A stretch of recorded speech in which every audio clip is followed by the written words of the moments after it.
Bueno, veamos ahora, vamos a seguir con el mismo problema, ¿cierto? En el problema es en particular, después te piden calcular las probabilidades en un rango, ¿ya?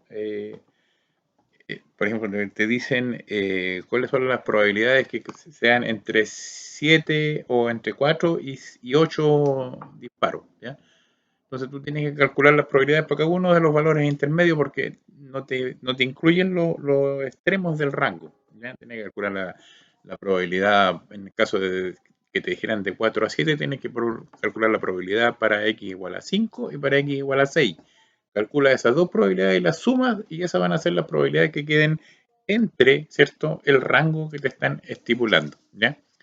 Hay que hacer de nuevo toda la operatoria, ¿cierto?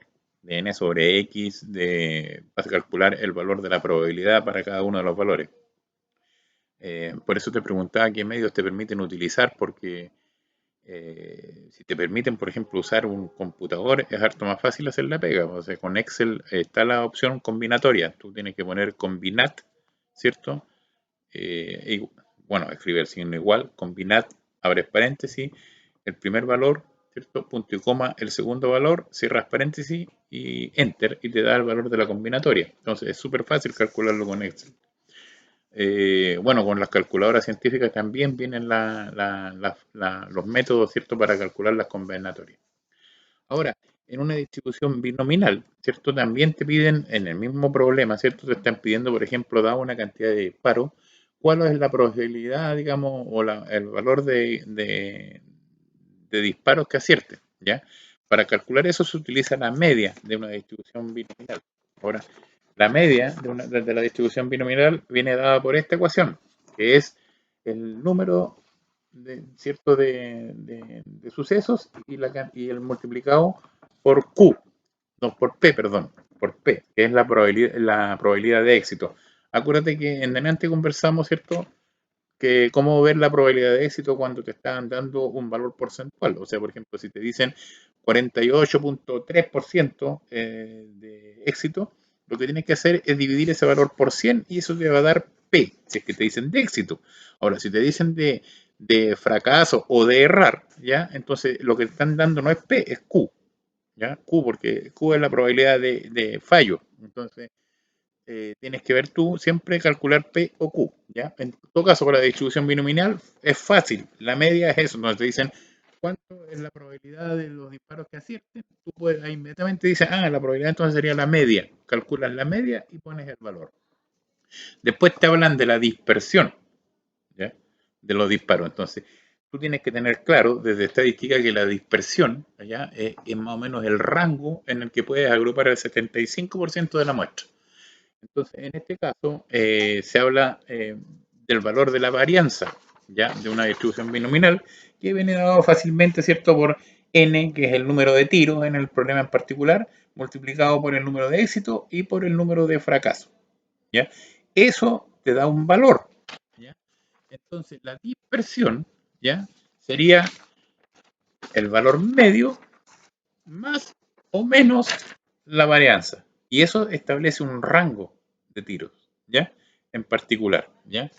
Eh, es bien importante porque la dispersión no es el valor de la varianza, sino que es más o menos entre tantos tiros y tantos tiros. Y eso se calcula como, calculas fácilmente, digamos, para tú poder decir cuál es la dispersión, tienes un rango, ¿cierto? Un rango de tiros. Y eso sería un rango, ¿cierto? Es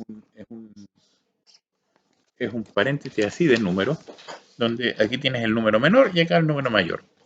Entonces, para construir el rango en particular de una distribución binominal, tienes que usar la media aquí, en este punto, porque son dos números, ¿cierto?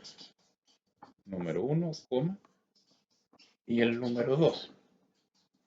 Es una cosa así, un rango, ¿ya? Un rango determina una cierta cantidad de números o digamos un espacio dentro de una recta numérica que te da las probabilidades de que se encuentren dentro de eso. Ahora, ¿cómo se calculan los límites de este rango? Sería N1 sería igual a la media menos la varianza. Y N2 va a ser igual la media más la varianza, ¿ya? N1 y N2, ¿ya? Y eso te da este rango que especifica más o menos dónde se va a encontrar el 75% de los resultados, ¿ya? Es súper importante cuando te hablan de dispersión, ¿ya? Estamos hablando de esto, de la media más o menos la varianza, ¿ya?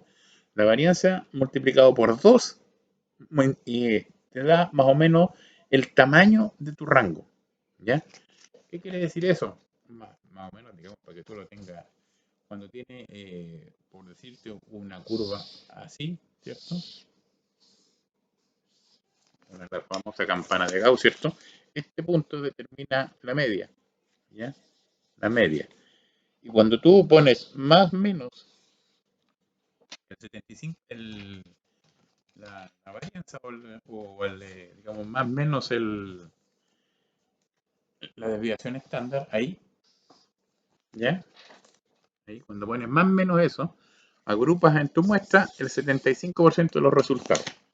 Esa es la teoría de la estadística, ya es lo que se usa. Entonces, por eso los valores de la media y de la varianza son súper importantes. Cuando tú al valor medio le sumas la varianza, agrupas un gran porcentaje de tu muestra. En cambio, si usas solamente el valor medio, puedes tener un valor sesgado que no te indica una realidad un poquito más práctica, ¿ya? Recuérdate, la estadística no es una ciencia exacta ni te da un resultado efectivo. Tampoco al estudiar probabilidades puede entender o pasar lo que pasa siempre en las cosas por azar. Eh, Entrega una aproximación, un rango que te permite a ti tener cierto grado de respuesta frente a una realidad de un grupo en particular, pero no te da una respuesta específica. O sea, si te diera una respuesta específica al estudio de probabilidades, te llevaría a determinar, por ejemplo,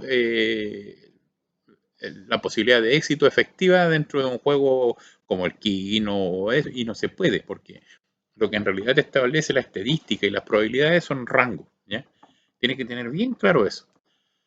Y de vuelta, lo más importante en este tipo de problemas, cuando estáis hablando de distribuciones binominales, es saber identificar cada una de las variables cuando te plantean el problema. O sea, tú tienes que centrarte inmediatamente cuál es P, cuál es Q, ¿ya?